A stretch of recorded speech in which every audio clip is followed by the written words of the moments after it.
বিশ্বের মানচিত্র কি তবে বদলে যেতে শুরু করেছে? মার্কিন হুঙ্কার আর ইসরায়েলি দাপটকে বুড়ো আঙুল দেখিয়ে তেহরানের আকাশে ডানা মেলল এক নতুন অগ্নিডাঙ্গন। নাম তার ক্ষেপণাস্ত্র 82। প্রেসিডেন্ট ডোনাল্ড ট্রাম্প যখন হোয়াইট হাউসে বসে বুক ফুলিয়ে বলছে ইরানের কোমর ভেঙে দেওয়া হয়েছে, ঠিক তখনই পেন্টাগনের ড্রয়ার থেকে ফাঁস হওয়া এক গোপন নথি কাঁপিয়ে দিয়েছে খোদ ওয়াশিংটনকে। সিএনএনের সেই বিস্ফোরক রিপোর্ট বলছে টানা 1 মাসের ধ্বংসলীলার পরও ইরানের অর্ধেক ব্যালিস্টিক ক্ষেপণাস্ত্র এখনো অক্ষত এবং যে কোনো মুহূর্তে গোটা মধ্যপ্রাচ্যকে শ্মশান বানিয়ে দেওয়ার ক্ষমতা রাখে। কিন্তু খেলা এখানেই শেষ নয়। একদিকে পারস্য উপসাগরে যখন মার্কিন যুদ্ধ জাহাজগুলো ইরানি প্রতিরোধের সামনে খেই হারিয়ে ফেলছে, অন্যদিকে খোদ আমেরিকার নাগের ডগায় কিউবার বন্দরে নোঙ্গর ফেলছে রাশিয়ার বিশাল তেলের ট্যাঙ্কার। পুতিন আর ট্রাম্পে কি তবে কোনো গোপন সমঝোতা হয়েছে, নাকি বিশ্ব অর্থনীতিকে জিম্মি করে ইরান এখন চালকের আসনে? এদিকে চেচেন নেকড়েদের হুঙ্কার থেকে শুরু করে হরমুজ প্রণালীর রুদ্ধশ্বাস উত্তেজনা, আজকের খবর সংযোগের বিশেষ বিশ্লেষণে আমি আপনাদের সামনে তুলে ধরব সেই সত্য যা মূলধারা সংবাদ মাধ্যমগুলো বলতে ভয় পায়। তৈরি হয়ে যান, কারণ আজকের এই বিশ্লেষণ আপনার বিশ্বকে দেখার দৃষ্টিভঙ্গি বদলে দেবে।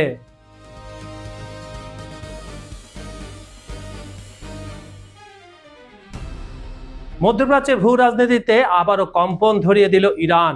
পশ্চিমা বিশ্বের সমস্ত নিষেধাজ্ঞা ও চাপকে বৃদ্ধাঙ্গুলি দেখিয়ে তেহরান এবার উন্মোচন করেছে তাদের তুরুপের তাস ক্ষেপণাস্ত্র 82। এটি কেবল একটি অস্ত্র নয়, বরং আধুনিক সমরাস্ত্র বিজ্ঞানের এক বিস্ময় হিসাবে দেখা হচ্ছে। ইরান দাবি করছে এই ক্ষেপণাস্ত্রটি বিশ্বের অন্যতম শক্তিশালী এবং এটি যে কোনো অত্যাধুনিক প্রতিরক্ষা ব্যবস্থাকে ফাঁকি দিতে সক্ষম। ক্ষেপণাস্ত্র 82 এর উন্মোচন অনুষ্ঠানে উপস্থিত সামরিক বিশেষজ্ঞদের মতে এর বিধ্বংসী ক্ষমতা আগের যে কোনো সংস্করণকে ছাড়িয়ে গেছে। এর বিশেষ বৈশিষ্ট্য হলো এর হাইপারসনিক গতি এবং রাডার ফাঁকি দেওয়ার সক্ষমতা। এটি যখন আকাশ চিরে তার লক্ষ্যের দিকে ধাবিত হয়, তখন শত্রুপক্ষের রাডারে এটি ধরা পড়া প্রায় অসম্ভব। প্রযুক্তির এমন এক সংমিশ্রণ এতে ব্যবহার করা হয়েছে যা চোখের পলকে হাজার মাইল পাড়ি দিয়ে নিখুঁতভাবে লক্ষ্যবস্তুতে আঘাত হানতে পারে। কেন এটি এতটা ভয়ঙ্কর? অজেয় গতি। শব্দের চেয়েও কয়েক গুণ বেশি দ্রুত গতিতে ছুটতে সক্ষম এই ক্ষেপণাস্ত্রটি মাঝ আকাশে নিজের গতিপথ পরিবর্তন করতে পারে। সুদূর প্রসারী পাল্লা। মধ্যপ্রাচ্যের সীমানা ছাড়ে ইউরোপ বা এশিয়ার নির্দিষ্ট লক্ষ্যবস্তুতে আঘাত হানার সক্ষমতা এর রয়েছে বলে ধারণা করা হচ্ছে। প্রতিরক্ষাভেদ। বর্তমানে বিশ্বে প্রচলিত মোস্ট অ্যাডভান্সড মিসাইল ডিফেন্স সিস্টেমগুলো যেমন আয়রন ডোম বা প্যাট্রিয়ট এটি অনায়াসে বোকা বানাতে পারে। এই ঘোষণা আসার পর থেকে ওয়াশিংটন থেকে তেল আবিব সবখানে উদ্বেগের ছায়া। সামরিক বিশ্লেষকদের মতে ইরানের এই পদক্ষেপ কেবল আত্মরক্ষা নয়, বরং বিশ্ব শক্তিগুলোকে একটি কড়া বার্তা দেওয়া। যখন পারমাণবিক চুক্তি এবং আঞ্চলিক প্রভাব নিয়ে টানাপোড়েনের তুঙ্গে, তখন এই শক্তিশালী 82 এর প্রকাশ ইরানকে আলোচনার টেবিলে আরও সুবিধাজনক অবস্থানে নিয়ে যাবে। তেহরানের রাজপথে এখন উৎসবের আমেজ, আর বিশ্বজুড়ে সামরিক সদর দপ্তরগুলোতে চলছে জরুরি বৈঠক। প্রশ্ন একটাই, ইরানের এই নতুন অগ্নিশিখা দমনের কোনো প্রযুক্তি কি বর্তমানে কারো হাতে আছে? উত্তরটা আপাতত অনিশ্চিত।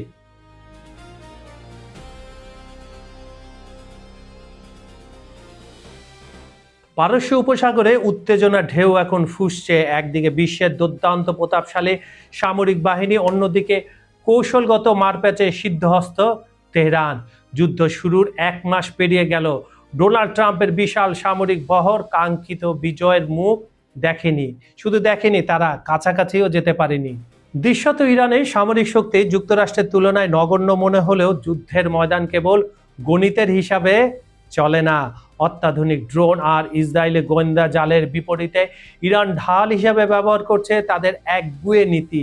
নিজের দেশের মানুষের উপর চরম কষ্ট চাপিয়ে দিয়েও নতি স্বীকার না করার এই তেহরানি কৌশলই এখন ট্রাম্পের মাথা ব্যথার প্রধান কারণ। ইরানের হাতে এখন সবচেয়ে শক্তিশালী অস্ত্র হলো হরমুজ প্রণালী, বিশ্ব জ্বালানি সরবরাহের লাইফলাইন। তেহরান এই পথ কার্যত রুদ্ধ করে দিয়ে পুরো বিশ্ব অর্থনীতিকে জিম্মি করে ফেলেছে। ট্রাম্প 20টি জাহাজ চলাচলের অনুমতি পাওয়াকে বড় সাফল্য দাবি করলেও পরিসংখ্যান বলছে ভিন্ন কথা। যুদ্ধের আগে যেখানে 100টি জাহাজ চলতো, সেখানে 20টি জাহাজ সাগরের জলবিন্দুর সমান। এই এক চালে বিশ্ববাজারে তেলের দাম আকাশচুম্বী করে ট্রাম্পকে অভ্যন্তরীণ রাজনৈতিক চাপের মুখে ফেলেছে ইরান। হোয়াইট হাউস চাইলে কি সামরিক শক্তিতে এই পথ মুক্ত করতে পারে না? উত্তরটা হয়তো পারে, কিন্তু ঝুঁকিটা আকাশ ছোঁয়া। মার্কিন নৌবাহিনী সরাসরি অভিযানে গেলে ইরান যদি একটি মার্কিন জাহাজে ডুবিয়ে দিতে সক্ষম হয়, তবে তা হবে ট্রাম্পের জন্য এক বিশাল রাজনৈতিক পরাজয়। ডোনাল্ড ট্রাম্প এখন নতুন ছক আঁকছেন। ওয়াশিংটনের টার্গেট এখন ইরানের অর্থনীতির হৃৎপিণ্ড খারাদ্বীপ দখল করা। একই সাথে হুমকি দেওয়া হয়েছে চুক্তি না হলে ইরানের বিদ্যুৎ কেন্দ্র ও তেল ক্ষেত্রগুলো গুড়িয়ে দেওয়া হবে। কিন্তু বিশ্লেষকরা হুঁশিয়ারি দিচ্ছেন এই আক্রমণ হিতে বিপরীত হতে পারে। কোণঠাসা বাঘের মতো ইরান তখন আরো আক্রমণাত্মক হয়ে উঠবে, আর আঁচ লাগবে মধ্যপ্রাচ্যের যুক্তরাষ্ট্রের মিত্র দেশগুলোর গায়েও। যেমন আবুধাবিতে লাগবে, কুয়েতে লাগবে, সৌদি আরব, জর্ডান, ইরাক, চারপাশে যা আছে সবগুলোর গায়ে এই আগুনের ছোঁয়া লাগবে। তাসের ঘরের মতো ভেঙে পড়তে পারে উপসাগরীয় দেশগুলোর পর্যটন ও বাণিজ্য। মূলত ইরান জানে তারা সরাসরি যুদ্ধে যুক্তরাষ্ট্রকে হারাতে পারবে না, তাই তারা ওয়াশিংটনকে এমন এক অর্থনৈতিক চোরাবালিতে ফেলতে চায় যেখান থেকে উদ্ধার পাওয়া অসম্ভব। ঈগল লড়াই ও অর্থনৈতিক ভবিষ্যৎ। পর্দার আড়ালে কূটনৈতিক অগ্রগতির দাবি করলেও তেহরান তা সরাসরি নাকচ করে দিচ্ছে। আন্তর্জাতিক বিশ্লেষক ইয়ন ব্রেমান মনে করেন হাজারো মেরিন সেনা মোতায়েন উত্তেজনা প্রশমনের বদলে সংঘাতকে আরো উস্কে দিচ্ছে। হোয়াইট হাউসের 15 দফা শান্তি প্রস্তাব তেহরানের কাছে এখন শুধু এক টুকরো অর্থহীন কাগজ। সময় ফুরিয়ে আসছে দুই পক্ষের জন্যই। ইরানের প্রয়োজন নিষেধাজ্ঞা প্রত্যাহার, আর ট্রাম্পের প্রয়োজন একটি দ্রুত বিজয়। কিন্তু কেউ যদি ছাড় না দেয়, তবে এই ঈগল লড়াইয়ে ছাই হতে পারে বিশ্ব শান্তি। শেষ পর্যন্ত কি ডোনাল্ড ট্রাম্প একটি দুর্বল চুক্তিতে সই করতে বাধ্য হবেন, নাকি পারস্য উপসাগর সাক্ষী হবে শতাব্দীর ভয়াবহতম ধ্বংসযজ্ঞের?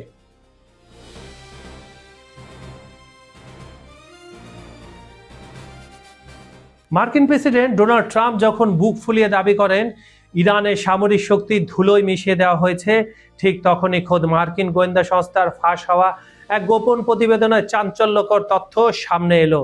সিএনএন এর বরাত দিয়ে জানা গেছে, টানা 1 মাসের বেশি সময় ধরে যুক্তরাষ্ট্র ও ইসরায়েলের মুহুর্মুহু বিমান হামলার পরও ইরানের প্রায় অর্ধেক ব্যালিস্টিক ক্ষেপণাস্ত্র লঞ্চার এখনো অক্ষত এবং ব্যবহারের জন্য পুরোপুরি প্রস্তুত। এই তথ্য হোয়াইট হাউসের বিজয় উল্লাসের গায়ে যেন এক রাশ ঠান্ডা পানি ঢেলে দিয়েছে। ফাঁস হওয়া মূল্যায়নে উঠে এসেছে এক ভয়াবহ বাস্তবতা।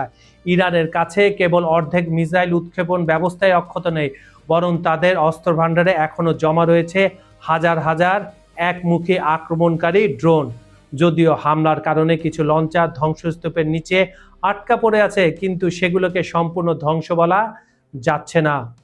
বিশ্লেষকরা বলছেন ইরান যে কোনো মুহূর্তে বিশাল ড্রোন ও মিসাইল বাহিনী নিয়ে গোটা মধ্যপ্রাচ্য জুড়ে নজিরবিহীন ধ্বংসযজ্ঞ চালানোর ক্ষমতা রাখে। এবং এই তথ্যটা যে সঠিক তার প্রমাণ ইরান দিয়ে যাচ্ছে গত 3-4 দিন ধরে যে ম্যাসিভ অ্যাটাক করছে ইসরায়েল এবং মার্কিন ঘাঁটিগুলোতে।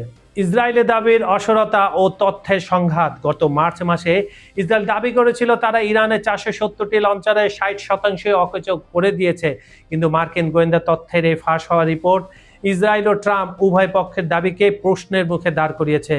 ইসরায়েল বলছে তারা 200টি লঞ্চার ধ্বংস করেছে এবং 80টি অকেজো করেছে, কিন্তু পেন্টাগনের গোপন নথি বলছে ভিন্ন কথা। এই তথ্যের গরমিল ইঙ্গিত দিয়েছে ইরানের ভূগর্ভস্থ সামরিক স্থাপনাগুলো যতটা সুরক্ষিত ভাবা হয়েছিল, বাস্তবতা তার চেয়ে অনেক বেশি জটিল। এই তথ্য ফাঁস হওয়ার পর মার্কিন প্রশাসনের ভেতরে রীতিমতো তোলপাড় শুরু হয়েছে। হোয়াইট হাউস ও পেন্টাগন তড়িঘড়ি করে এই প্রতিবেদনের সত্যতা অস্বীকার করেছে। তাদের দাবি যৌথ অভিযানের সাফল্যকে খাটো করতে এই ধরনের বিভ্রান্তিকর তথ্য ছড়ানো হচ্ছে।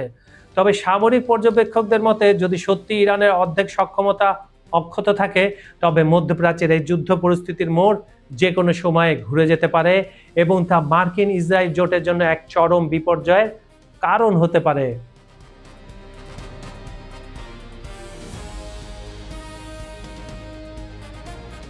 মধ্যপ্রাচ্যের আকাশ যখন বারুদের গন্ধে বাড়ে, ঠিক তখনই বিশ্ব রাজনৈতিক দাবার বোর্ডে এক নতুন চাল চাললেন রুশ প্রেসিডেন্ট ভ্লাদিমির পুতিন। মিশরের পররাষ্ট্রমন্ত্রীর সঙ্গে রুদ্ধতার বৈঠকে পুতিন পরিষ্কার ভাষায় জানিয়ে দিয়েছেন মধ্যপ্রাচ্যে রক্তক্ষয়ী সংঘাত থামাতে রাশিয়া কেবল দর্শক হয়ে থাকবে না, বরং শান্তি প্রতিষ্ঠায় সরাসরি ময়দানে নামতে প্রস্তুত মস্কো। ক্রেমলিনের অন্দরমহল থেকে আসা এই বার্তা যেন দাবানলের মতো ছড়িয়ে পড়েছে আন্তর্জাতিক অঙ্গনে। মিশরীয় পররাষ্ট্রমন্ত্রী বদল আবদেলাত্তির সামনে পুতিন অকপটে স্বীকার করেন, মধ্যপ্রাচ্যে বর্তমান পরিস্থিতি নিয়ে রাশিয়া ও মিশর সমানভাবে শঙ্কিত। পরিস্থিতি কতটা ভয়াবহ তা বোঝাতে পুতিন টেনে আনেন মার্কিন প্রেসিডেন্ট ডোনাল্ড ট্রাম্পের প্রসঙ্গ। ট্রাম্পের সাম্প্রতিক যুদ্ধবিরতি অবস্থানের প্রতি প্রচ্ছন্ন সমর্থন জানিয়ে পুতিন বলেন, প্রেসিডেন্ট ট্রাম্প যা বলেছেন আমরাও সেটাই চাই। পরিস্থিতি শান্ত করতে রাশিয়া তার ক্ষমতার সর্বোচ্চটুকু দিয়ে ঝাঁপিয়ে পড়বে। এটাকে বলে পুতিনের পলিটিক্স। একদিকে ইরানকে অস্ত্র দিচ্ছে যুদ্ধ চালিয়ে যাওয়ার জন্য, আরেকদিকে যুদ্ধ থামানোর লম্পজম্প। কেন এই ঘোষণা এখন? মধ্যপ্রাচ্যের রণক্ষেত্রে যখন একদিকে কুয়েতের তেল শোধনাগার ভয়াবহ আগুন আর অন্যদিকে ইরানের হাইপারসনিক হুমকির মুখে কাঁপছে F-35 স্কোয়াড্রন, ঠিক সেই মুহূর্তে পুতিনের এই শান্তিবার্তা অত্যন্ত তাৎপর্যপূর্ণ। দীর্ঘ সময় পর মধ্যপ্রাচ্যের ইস্যুতে মস্কো ওয়াশিংটনের সুরে মিল পাওয়া যাচ্ছে। মিশরীয় সংযোগ। আরব বিশ্বের অন্যতম প্রধান শক্তি মিশরের মাধ্যমে পুরো অঞ্চলকে শান্ত করার পরিকল্পনা করছেন পুতিন। বড় যুদ্ধের আশঙ্কা। ইরান ইসরায়েল সংঘাত যদি নিয়ন্ত্রণের বাইরে চলে যায় তবে রাশিয়া সরাসরি মধ্যস্থকারীর ভূমিকায় আসতে পারে। পুতিনের এই ঘোষণায় প্রশ্ন উঠেছে, তবে কি শীঘ্রই মধ্যপ্রাচ্যে থমকে যাবে যুদ্ধের সাইরেন, নাকি এটা কেবলই সাম্রাজ্য বিস্তারের নতুন কোনো কূটনৈতিক কৌশল? উত্তর লুকিয়ে আছে সময়ের গর্ভে। তবে পুতিনের এই রেডি টু অ্যাক্ট অবস্থান যে ইসরায়েল ও পশ্চিমা বিশ্বকে নতুন করে ভাবতে বাধ্য করবে তা বলাই বাহুল্য। চেচেন যোদ্ধাদের নিয়ে বিশ্বজুড়ে এক ধরনের শিহরণ জাগিয়ে ভীতি মিশ্রিত শ্রদ্ধা কাজ করে। তা কেবল মিথ নয়, বরঞ্চ শত বছরের রক্তক্ষয়ী ইতিহাস আর কঠিন বাস্তবতার ফসল। তাদের ভয়ানক হয়ে ওঠার পেছনে কাজ করে অন্তত এক যুদ্ধ সংস্কৃতি, যা অন্য অনেক জাতির চেয়ে আলাদা। চেচেন যোদ্ধাদের নিয়ে বিশ্বজুড়ে এক ধরনের শিহরণ জাগানীয় মিথ কাজ করে, বরঞ্চ শত বছরের রক্তক্ষয়ী ইতিহাস আর কঠিন বাস্তবতার ফসলের ফলে তারা আজকে এই দুর্দান্ত যোদ্ধা। চেচেন প্রধান কাদিরভ ঘোষণা দিয়েছে, মার্কিন সেনারা যদি ইরানে স্থল অভিযানে নামে তাহলে চেচেন যোদ্ধারা ইরানের হয়ে যুদ্ধ করবে। আর এরপর থেকে চেচেনদের নিয়ে সারা বিশ্ব জুড়ে আলোচনা শুরু। তারা কে, কোথা থেকে এলো, তারা পুতিনের কতটুকু আন্ডারে, তাদের কি ধরনের শক্তি, এই নিয়ে সবার মনে নানা ধরনের প্রশ্ন। চেচেনদের লড়াকু মানসিকতার মূলে রয়েছে তাদের ভৌগোলিক অবস্থান এবং ককেশাস অঞ্চলের বৈরী প্রকৃতি। শত শত বছর ধরে তারা রুশ সাম্রাজ্য থেকে শুরু করে আধুনিক রাশিয়ার বিরুদ্ধে টিকে থাকার লড়াই চালিয়ে আসছে। এই দীর্ঘস্থায়ী যুদ্ধ তাদের প্রতিটি প্রজন্মকে জন্মগতভাবে এক একজন গেরিলা যোদ্ধায় পরিণত করেছে। চেচেনরা নিজেদের নেকড়ে হিসাবে পরিচয় দিতে পছন্দ করে, যারা দলবদ্ধভাবে শিকারে দক্ষ এবং আমৃত্যুর লড়াকু। তাদের সমাজে শৈশব থেকে অস্ত্র চালানো এবং কুস্তি খেলাকে বীরত্বের প্রতীক হিসাবে দেখা হয়, যা তাদের স্নায়ুকে করে তোলে ইস্পাতের মতো শক্ত। 1990 দশকের গ্রোজনি যুদ্ধ বিশ্বকে বুঝিয়ে দিয়েছিল চেচেনরা কতটা ভয়ঙ্কর হতে পারে। আধুনিক রুশ ট্যাঙ্ক বহরকে শহরের সরুগুলিতে ফাঁদে ফেলে ধ্বংস করার যে রণকৌশল তারা দেখেছিল তা আজও সামরিক ইতিহাসে গবেষণার বিষয়। তারা বড় কোনো ফ্রন্টের যুদ্ধ না করে ছোট ছোট দলে বিভক্ত হয়ে হিট অ্যান্ড রান পদ্ধতিতে আক্রমণ চালায়। তাদের অতর্কিত হামলা আর গাণিতিক নিখুঁত নিশানার সামনে বিশ্বের যে কোনো সুশৃঙ্খল বাহিনীও খেই হারিয়ে ফেলে। চেচেনরা বিশ্বাস করে মাঠের যুদ্ধের চেয়ে শত্রুর মনে ভয় ঢুকিয়ে দেওয়া বেশি কার্যকর। রাশিয়ার বিরুদ্ধে যুদ্ধে তারা যেভাবে সংখ্যায় কয়েক গুণ বড় বাহিনীর সাথে টেক্কা দিয়েছে তা কেবল উন্নত অস্ত্রের জোরে নয়, বরং তাদের অবিশ্বাস্য মানসিক শক্তির কারণে সম্ভব হয়েছে। এই নিরেট সাহসিকতার কারণে বর্তমান সময়ে সিরিয়া বা ইউক্রেন যুদ্ধে চেচেন যোদ্ধাদের নাম শুনলে প্রতিপক্ষর শিবিরে আতঙ্ক ছড়িয়ে পড়ে। এখন তারা রাশিয়ার প্রেসিডেন্ট ভ্লাদিমির পুতিনের অধীনে রয়েছেন। পুতিনই এই দুর্ধর্ষ যোদ্ধাদের নিয়ন্ত্রণ করেন। এই পরিস্থিতিতে চীন যে কঠোর সতর্কবার্তা দিয়েছে তা বিশ্ব রাজনীতিতে নতুন করে উদ্বেগের জন্ম দিয়েছে। চীনের পররাষ্ট্রমন্ত্রী ওয়াং ই স্পষ্ট করে দিয়েছেন, বারুদের গন্ধ না মুছলে হরমুজ প্রণালীতে স্থিতিশীলতা ফেরা অসম্ভব। রুদ্ধশ্বাস উত্তেজনা রণক্ষেত্রে পরিণত কৌশলগত জলপথ। হরমুজ প্রণালী কেবল একটি জলপথ নয়, এটা বৈশ্বিক জ্বালানি সরবরাহের লাইফলাইন। ওয়াং ই সৌদি পররাষ্ট্রমন্ত্রী ফয়সাল বিন ফারহান আল সৌদের সাথে আলাপকালে পরিষ্কার ভাষায় জানিয়ে দিয়েছেন, যতক্ষণ এই সংঘাতের অবসান না ঘটবে ততক্ষণ সমুদ্রপথে জাহাজ চলাচল নিরাপদ হবে না। চীনের এই কড়া সুর বলে দিচ্ছে বেজিং তাদের জ্বালানি নিরাপত্তা নিয়ে কতটা বিচলিত। বারুদের স্তূপে দাঁড়িয়ে ধর্মগুরুদের সতর্কবার্তা। সংঘাত যখন আকাশ ছুঁয়েছে তখন আধ্যাত্মিক অঙ্গন থেকেও আসছে অশুভ সংকেত। চলমান বৈশ্বিক সংকটকে অনেকে ধর্মগুরু দাজ্জালের আগমনের পূর্ব লক্ষণ হিসাবে দেখছেন। ইসরায়েলকে ঘিরে একের পর এক হামলা এবং ইউরোপীয় পার্লামেন্টের মুসলিম সদস্য আটকের মতো ঘটনা পরিস্থিতিকে আরও ঘোলাটে করে তুলেছে।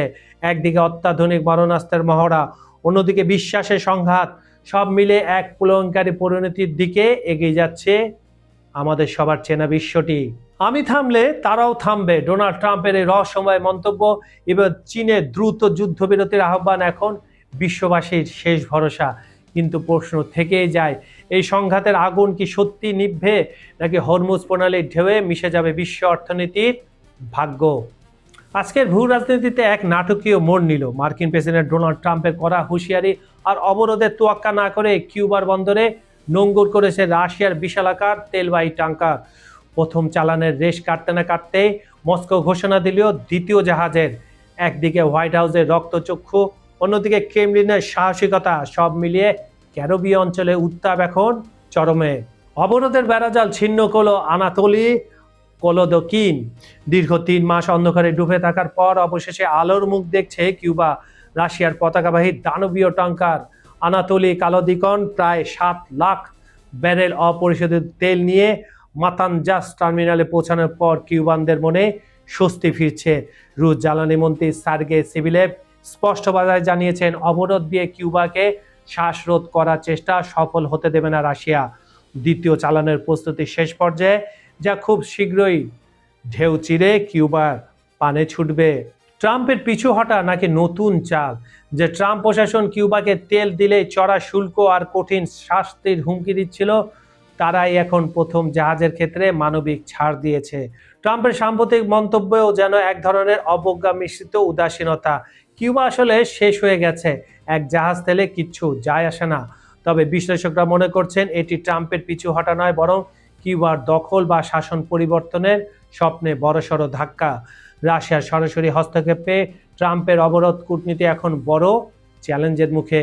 হাভানার রাজপথে দ্রোহের আগুন, নিষেধাজ্ঞার জাতাকলে পিষ্ট হয়ে কিউবার সাধারণ মানুষের ধৈর্য এখন বাঁধ ভেঙেছে।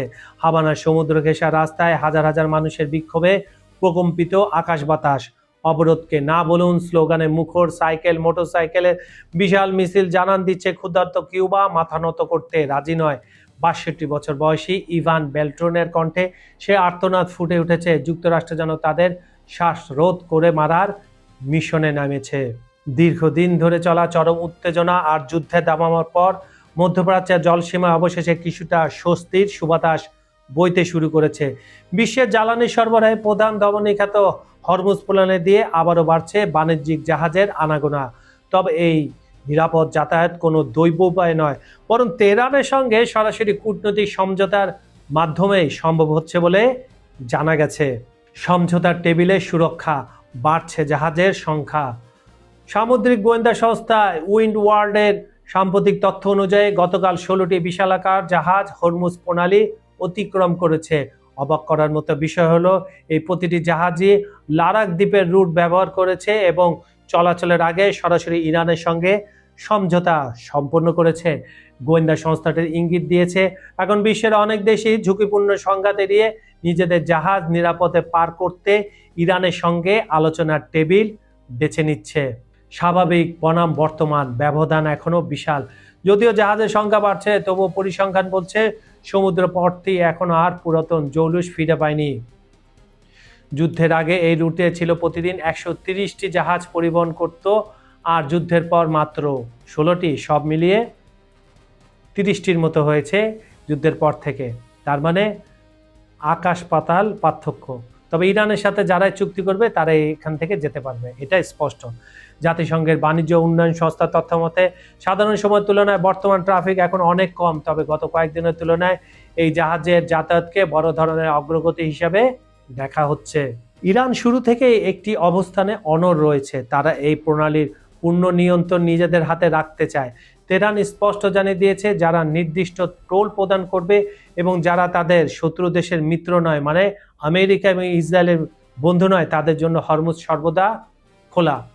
এই সমঝোতার প্রক্রিয়ায় মূলত সেই দেশগুলো অংশ নিচ্ছে যারা পারস্য উপসাগরের জ্বালানি তেলের উপর নির্ভরশীল। বিশ্বের জ্বালানি নিরাপত্তার জন্য হরমুজ প্রণালী কতটা গুরুত্বপূর্ণ তা নতুন করে বলার অপেক্ষা রাখে না। উপসাগরের দেশগুলোর তেল ও গ্যাস এশিয়া সহ বিশ্ববাজারে পৌঁছানোর এই একমাত্র পথটি সচল হওয়া মানে বিশ্ব অর্থনীতিতে কিছুটা স্থিতিশীলতা ফিরে আসা। এখন দেখার বিষয় এই সমঝোতার মডেল কতদিন টেকসই হয়। বন্ধুরা, ইতিহাস সাক্ষী আছে, অহংকার যখন আকাশ ছোঁয় পতন তখন অনিবার্য হয়ে দাঁড়ায়।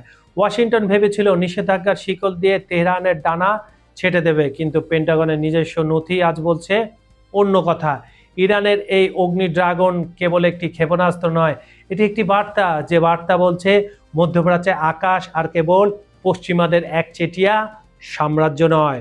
একদিকে হরমুজ প্রণালীর রুদ্ধশ্বাস জলরাশিতে মার্কিন নৌবাহিনীর অসহায় আত্মসমর্পণ, আর অন্যদিকে আমেরিকার ঘরের কাছে কিউবায় পুতিনের রাজকীয় উপস্থিতি। দাবার এই বোর্ডে চালটা এখন কার? ট্রাম্প কি পারবেন তার গদি বাজাতে, একটি অসম্মানজনক চুক্তিতে সই করতে? উত্তরটা হয়তো আমাদের খুব কাছে, কিন্তু সত্যটা বড় ভয়ানক। খবর সংযোগের আজকের এই বিশেষ বিশ্লেষণ যদি আপনাদের চোখ খুলে দিয়ে থাকে, তবে ভিডিওটি শেয়ার করে বিশ্ববাসীকে জানিয়ে দিন পর্দার আড়ালের এই সত্যি। আর হ্যাঁ, সাবস্ক্রাইব করে বেল আইকনটি চেপে রাখুন, কারণ পরবর্তী পর্বে আমরা ফাঁস করব সেই গোপন তথ্য যা শুনলে আপনার গায়ের লোম দাঁড়িয়েও যেতে পারে। ততক্ষণ পর্যন্ত সতর্ক থাকুন, নিজের দেশকে ভালোবাসুন। আমি কাজল হায়দার আজকের মতো বিদায় নিচ্ছি। সবাই ভালো থাকবেন, সুস্থ থাকবেন, নিরাপদে থাকবেন। আল্লাহ হাফেজ।